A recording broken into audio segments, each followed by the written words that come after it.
Good evening, class 4 students.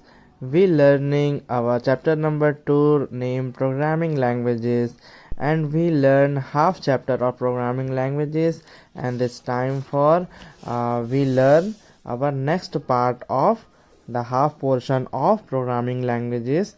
So without wasting a time, let's go start.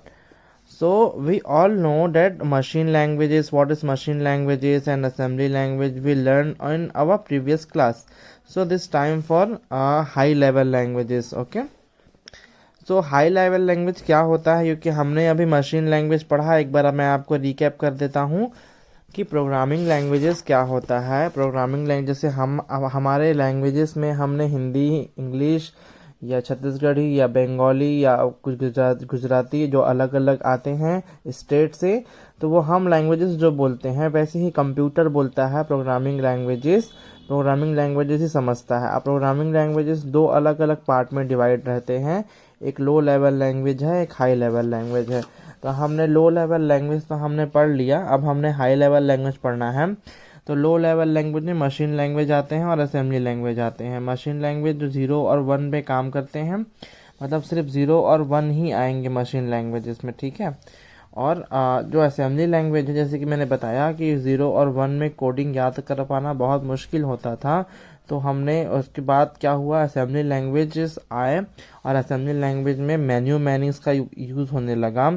और क्योंकि machine तो भाई computer जो है आपका मशीन लैंग्वेज ही समझता था, तो असेंबली लैंग्वेज जो आया वो मैन्यूमैनिक्स लेके आया। पर मैन्यूमैनिक्स तो समझता नहीं है ना, ये समझता क्या है, मशीन लैंग्वेज समझता है। तो हमने बीच में एक तो डिवाइस लगाया, असेंबलर लगाया, जो मैन्यूमैनिक्स को ट्रांसफ़र कर देता था मशीन लैंग्वेज में, मतलब 0 और 1 पे, ठीक है। तो ये प्रीवियस क्लास में हमने पढ़ा था। अब देखेंगे हम हाई लेवल लैंग्वेज क्या होता है। High level languages are written in English. We can give instruction to the computer through English to perform a particular task. This language are easy to understand. अब देखेंगे क्या होता था, पहले मशीन लैंग्वेज में 0 और 1 आए, और यहाँ पर फिर असेंबली लैंग्वेज में समझने के लिए, कोडिंग करने के लिए मैन्यूमैनिक्स मतलब स्पेशल कोड्स आए, ठीक है। This codes are very special codes है जिसको मैन्यूमैनिक बोलते थे, पर वो भी कोड्स को भी याद कर पाना बहुत मुश्किल होता था।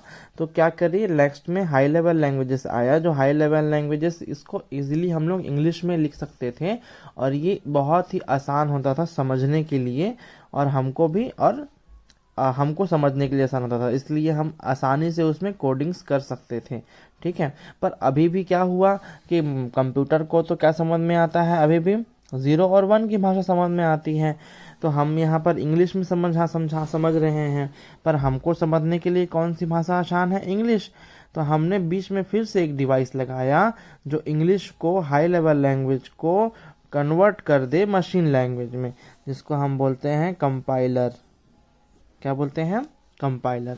जैसे कि यहाँ पर असेंबलर लगाया गया था, वैसे ही अब लगा दिया हमने कंपाइलर, ठीक है। Instruction written in a high level language are converted into machine language in another program called compiler as shown below. मैंने बताया आपको कि हाई लेवल लैंग्वेज जो इंग्लिश में हम लोग लिखते थे, तो ये हमको समझने में बहुत ही इजी हुआ, क्योंकि हमको इंग्लिश अच्छे से आता था। अब मशीन को समझ में क्या आता है, मशीन लैंग्वेज मतलब 0 और 1 का लैंग्वेज समझ में आता है। तो इसको समझाने के लिए बीच में हमने क्या लगाया, कंपाइलर नाम का एक डिवाइस लगाया, जिसको हम प्रोग्राम लगाए, कंपाइलर का प्रोग्राम लगाए हम, तो जो इंग्लिश को कन्वर्ट कर देते थे किसमें, 0 और 1 में, ठीक है। ये 0 और 1 में, जैसे कि मैंने यहाँ पर समझाया था एग्जाम्पल देके आपको, वैसे ही हाई लेवल को इसमें कन्वर्ट करने में काम आया, ठीक है। अब देखेंगे यहाँ पर a lots of high level languages are use this days, some are. बहुत सारे हाई लेवल लैंग्वेजेस हैं जो यूज़ करते हैं हम, तो उसमें देखेंगे आप कौन कौन से होते हैं, वो कौन कौन से ईयर में इंट्रोड्यूस हुए। पहला है बेसिक। बेसिक को फुल फॉर्म होता है beginner all purpose symbolic instruction code. This language developed in the year 1966। देखिए 1966 में ये आया। It was developed to teach the basic program of language to the beginner. मतलब ये आया 1966 में है, और ये किसके लिए ये उपयोगी था, जो बिगनियर मतलब शुरुआत के लिए, जो शुरुआत में सीखना चाह रहे हैं उनके लिए ये बेसिक मतलब क्या होता है, बेस, शुरू में शुरुआत हो उसको बोलते हैं। तो इसमें देखेंगे full form beginner all purpose symbolic, मतलब जो शुरुआत कर रहे हैं उनके लिए ये लैंग्वेज उपयोगी हुआ। फिर आया FORTRAN, formula translation, developed in year 1956, ये 1956 में आया। This language is used almost exclusively for scientific application. अच्छा, ये जो लैंग्वेज है आपका 1956 में आया। आपको याद क्या करना है बच्चों, आप बता रहा हूँ आपको मैं, इसके फुल फॉर्म को बस आपको देखना है, अच्छे से याद कर लेना है, क्योंकि मैं बोलूँगा लोगों का फुल फॉर्म क्या होता है, तो आपको लैंग्वेज ऑफ ग्राफिक ओरिएंटेड आपको बताना पड़ेगा, ठीक है। और छोटे छोटे यहाँ पे क्वेश्चन आंसर्स भी पीछे में दिए हुए हैं जो ऑल पर्पज इसी में से आएंगे आपके, देखेंगे एक बार आप लोग, है ना। हाँ, तो हम कहाँ थे, फॉर्टन। फॉर्टन डेवलप एरिया कौन सा हुआ, कौन से ईयर में हुआ, 1956 में। और ये लैंग्वेज कहाँ यूज़ होता था, ये होता था साइंटिफिक एप्लीकेशन को यूज़ करने के लिए होता था। जैसे साइंटिस्ट लोग अपने लैब में यूज़ करते हैं, तो साइंटिस्ट के लिए ये लैंग्वेज आसान हुआ। फिर आया लोगो, लैंग्वेज ऑफ ग्राफिक ओरिएंटेड। हमने अभी लोगो आपके क्लास में नहीं दिया है, दिया है क्या, नहीं दिया है, बट हाँ क्लास 5 में आप आएंगे तो आपको लोगो का दिया हुआ है। मैं लोगो आपको समझाऊंगा कैसे होता है और बना के भी देखेंगे हम।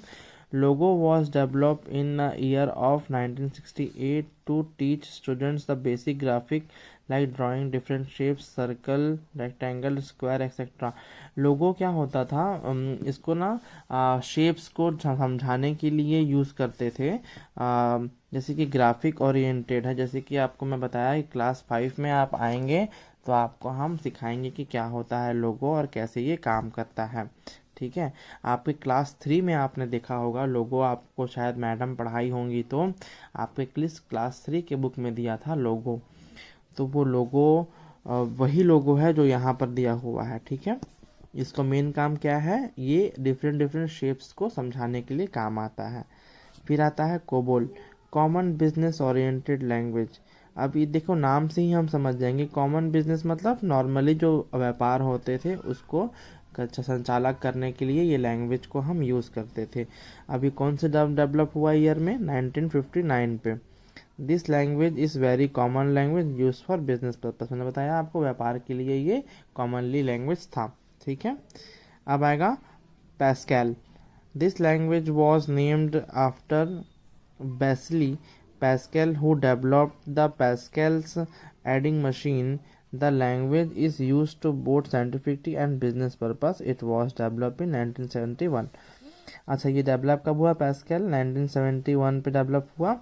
और ये बिजनेस और साइंटिफिक, मतलब साइंटिफिक के लिए फॉर्टन था और बिजनेस के लिए कोबोल था।